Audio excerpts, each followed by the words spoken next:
before we decided to do the John List story. I think the Wow. local cops sent the rumor around, AMW may do it. But what made up my mind is I got a letter from the youngest son's best friend who said, I have visited my friend's grave every 2 or 3 months for the last 18 years.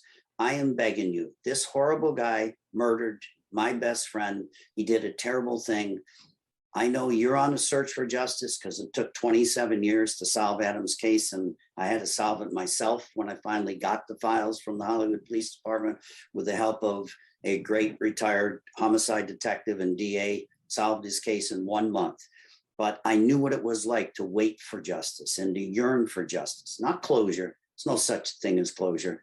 That guy's never going to feel better that we caught John List. I will always have a broken heart, my wife and I. It's not about closure, it's about justice. Do you remember when you got the call that he had been found or captured?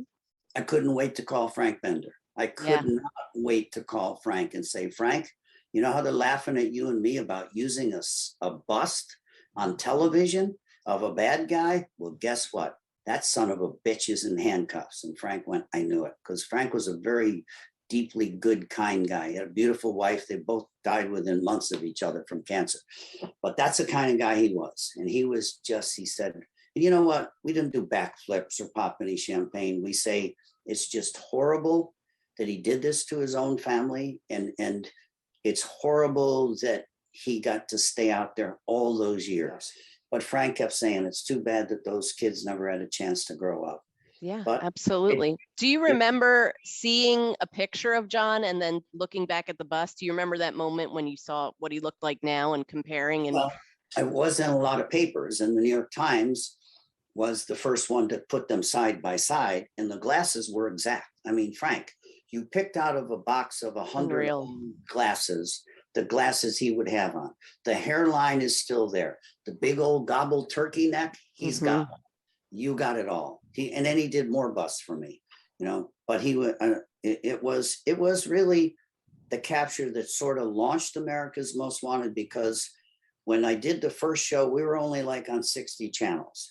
Do you think he would still be out there? What do you think? Well, let me ask you. Like you said, he was hiding in plain sight. It was a time before cell phones, Ring cameras. We didn't have that stuff. You know, it's a lot harder to disappear now. Let me ask you that question. You think the local cops had the resources to get him? No. You think the mighty FBI with 6,000 FBI agents looking for him got him?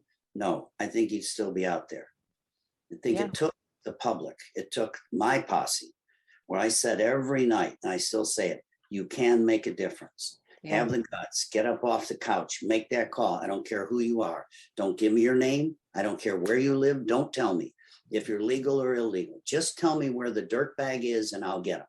And it worked 1,422 times, and now it's worked like crazy. And counting, yeah. But, you know, it's still as my father said on his deathbed. I always say it. I mean, he was a great role model. He enlisted in the Air Force at 21 years old with 1 month left to go in Notre Dame. Irish immigrant family, dream, go to Notre Dame. Pearl Harbor, he enlists. He spends the whole time. He's one of 27 B-24 bomber pilot captains that goes bomb the South Pacific, only plane that made it through the whole war. Comes home, he gets cancer, 54 years old, you know, 20 years later, 30 years later, on his bed, he's dying, and I have Adam. His first grandchild. And my brothers and I smuggle him up the fire escape in the freezing cold. He was in the middle of winter, dying in Syracuse, New York, in a veterans hospital. And I bring him in, and I talk to him, and I show him Adam. I said his nickname was Adam, and I named Adam after him. I said, here's your namesake, Dad. And I said, give me some fatherly advice.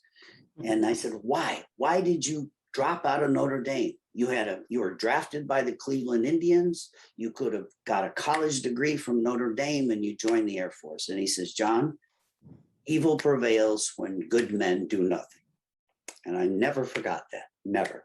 So teaching my boys that.